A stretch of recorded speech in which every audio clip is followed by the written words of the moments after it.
অনেক রক্তের বিনিময়ে পহেলা মে অর্জন হয়েছে, অনেক ত্যাগ তিতিক্ষার বিনিময়ে পহেলা মে অর্জন হয়েছে। কিন্তু আমরা কি দেখেছি?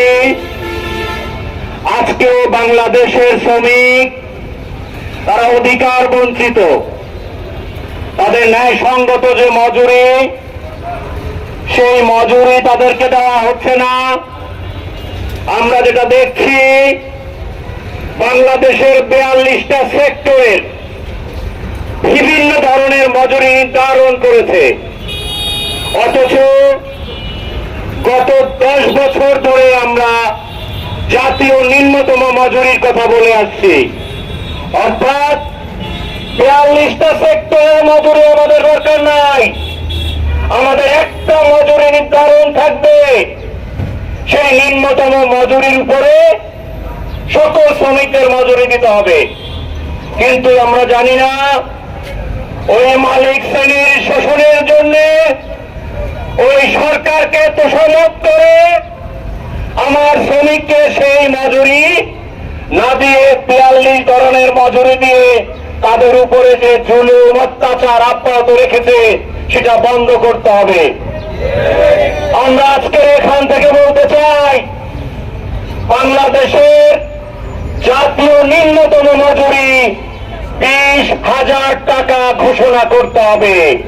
কোন শ্রমিকেরই মজুরি 20,000 টাকার নিচে রাখা যাবে না।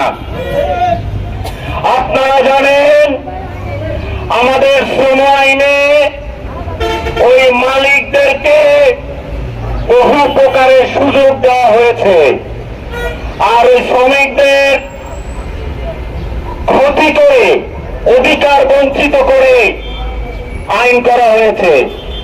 আমরা সরকারকে বলতে চাই, আপনি শ্রমিক বান্ধব সরকার, শ্রম আইন সংশোধন হচ্ছে, শ্রমিকদের স্বার্থ বিরোধী সকল কালো ধারা বাতিল করে শ্রমিক স্বার্থে শ্রমিক আইন সংশোধন করতে হবে। ইতিমধ্যে আমরা যেটা দেখেছি, বাংলাদেশের সংবিধান অনুযায়ী, শ্রম আইন অনুযায়ী, আন্তর্জাতিক আইন অনুযায়ী সকল মানুষের সমান অধিকার নিশ্চিত করতে হবে। কিন্তু আমরা কি দেখলাম? ওই সরকারি নারী শ্রমিকরা, ওই ব্যাংকের নারী শ্রমিকরা, ওই স্কুলের নারী শ্রমিকরা তারা 6 মাসের মাতৃত্বকালীন ছুটি পায়, অথচ আমার কলকারখানার বোনেরা, মায়েরা সেই মাথার গাম পায়ে ফেলে সেই ভোরবেলা থেকে মধ্যরাত পর্যন্ত যারা কাজ করে এই শিল্পকে বাঁচিয়ে রেখেছে, তাদেরকে মাত্র 112 দিন অর্থাৎ 4 মাসেরও কম মাতৃত্বকালীন ছুটি দেওয়া হয়, যেটা রাষ্ট্রের একটি বড় বৈষম্য। রাষ্ট্রের বড় বৈষম্যকে আমাদের শ্রমিকদের অধিকার ফিরিয়ে দিয়ে সংশোধন করতে হবে। সকল কারখানার নারী শ্রমিকদেরকে 6 মাসের মাতৃত্বকালীন ছুটি ঘোষণা করতে হবে এবং শ্রম আইনে সংশোধন করে নিয়ে আসতে হবে। আপনারা দেখেছেন, ওই সরকারি কর্মচারী, ওই পুলিশ, সেনাবাহিনী, নৌবাহিনী, আনসার, বিডিবি সহ সকল কর্মকর্তারাই কিন্তু পেনশন পায়, সুবিধা পায়। কিন্তু যে সকল শ্রমজীবী মানুষ এই দেশটাকে বাঁচিয়ে রেখেছে, এই শিল্পকে বাঁচিয়ে রেখেছে, তাদের কোনো পেনশনের ব্যবস্থা নাই, তাদের জন্য কোনো বীমা নাই, তারা আসলে তাদের অধিকার থেকে বঞ্চিত হয়েছে। এবছরে সরকার সার্বজনীন বীমা চালু করেছে, কিন্তু আমার শ্রমিক যে বেতন পায়, সেই বেতন দিয়ে তো প্রিমিয়ামের টাকা জমা দেওয়ার সুযোগ থাকে না। তাদের নুন আনতে পান্তা ফুরায়, তারা 3 বেলা খেতে পারে না, তারা না খেয়ে থাকে, তারা রাত দিন কষ্ট করে কলকারখানাকে চালায়। কিন্তু আমরা যেটা বলতে চাই, আমাদের এই শ্রমিকদের জন্য যে সার্বজনীন পেনশন স্কিম করা হয়েছে, সেই পেনশন স্কিমের যে প্রিমিয়ামের টাকা, সেগুলো মালিকগণ প্রদান করবেন, এই দাবি আমাদের আজকে আজকে। একই সাথে আমরা বলতে চাই, বাংলাদেশের শ্রমিকদের ট্রেড ইউনিয়ন অধিকারকে ক্ষুণ্ণ করা হয়েছে। অবাধ ট্রেড ইউনিয়নের ব্যবস্থা নাই। ইউনিয়ন করতে গেলে শ্রমিকদেরকে বিভিন্ন রকমের জুলুমের শিকার হতে হয়, চাকরিচ্যুত করা হয়, মিথ্যা মামলা দেওয়া হয়। সেগুলো বন্ধ করতে হবে এবং অবাধ ট্রেড ইউনিয়নের ব্যবস্থা রাখতে হবে। অপরদিকে আমরা যেটা দেখছি, সারা পৃথিবীর জলবায়ু যে অবস্থা, সেই অবস্থায় শ্রমজীবী মানুষ সবচেয়ে বেশি ক্ষতিগ্রস্ত।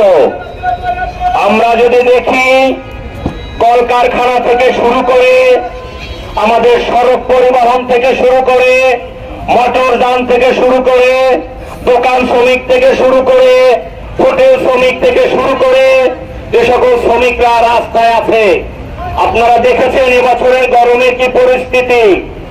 এই জলবায়ুর মধ্যে এত তাপদাহে যারা দেশটাকে বাঁচিয়ে রেখেছে, এই 42-43 ডিগ্রির মধ্যে আমার নির্মাণ শ্রমিক, আমার কৃষক, আমার দেশের উন্নয়নকে, খাদ্য স্বয়ংসম্পূর্ণকে কিন্তু রক্ষা করছে। আমরা যেটা বলতে চাই, শুধু গাছ লাগালেই হবে না। আমার শ্রমিক যারা রাস্তায় আছেন, কলকারখানায় আছেন, যারা বিভিন্ন পেশায় নিয়োজিত আছেন, এই জলবায়ুর প্রভাবে তাদের যে ক্ষতি হচ্ছে, সেই ক্ষতির ক্ষতিপূরণ দিতে হবে। তাদেরকে সহযোগিতা করতে হবে, অর্থনৈতিক সহযোগিতা দিতে হবে। ওই কলকারখানার শ্রমিক যে যারা কাজ করছে, এই তাপদাহে তাদের গায়ের থেকে যে পরিমাণ পানি বের হয়ে যাচ্ছে, পানি শূন্যতা হচ্ছে, সেটা পূরণ করার জন্য তাদেরকে অর্থনৈতিক সহযোগিতা দিতে হবে। প্রিয় শ্রমিক ভাই বোনেরা, আমাদের এই 6 দফার আন্দোলন আগামী 2 বছর অব্যাহত থাকবে। আমরা যদি দেখি, সরকার, মালিক এবং শ্রমজীবী মানুষ তারা তাদের অধিকার ফিরে না পায়, তাহলে আমাদের এই আন্দোলন অব্যাহত থাকবে। এবং আপনাদের প্রতি অনুরোধ থাকবে, প্রতিটি কারখানায়, প্রত্যেকটি অঞ্চলে, প্রত্যেকটি এলাকায়, প্রত্যেকটি জেলায়, প্রত্যেকটি বিভাগে আপনারা এই 6 দফার আন্দোলনের সাথে সংহতি রেখে একসাথে এই আন্দোলনে যুক্ত থাকবেন। ইনশাআল্লাহ আমরা আমাদের এই দাবি ফিরে পাব। আমরা একটি বড় দাবি করেছি, সেটি কি, ইতিমধ্যে পোশাক শিল্পের শ্রমিকদের জন্য এবং টেক্সটাইল ও স্পিনিং মিলের শ্রমিকের জন্য মজুরি ঘোষণা হয়েছে। এই মজুরিতে আমার শ্রমিক 15 দিনও চলতে পারে না, চলা যায় না। দ্রব্যমূল্যের যে উগ্রগতি, সিন্ডিকেট ওই বাজার দখল করে শ্রমজীবী মানুষকে দিশেহারা করে ফেলেছে। একদিকে করোনার যে যন্ত্রণা, অপরদিকে দ্রব্যমূল্যের ঊর্ধ্বগতি এবং বাজার সিন্ডিকেটের কারণে আমার শ্রমিকরা আজকে 3 বেলা খেতে পারেন না।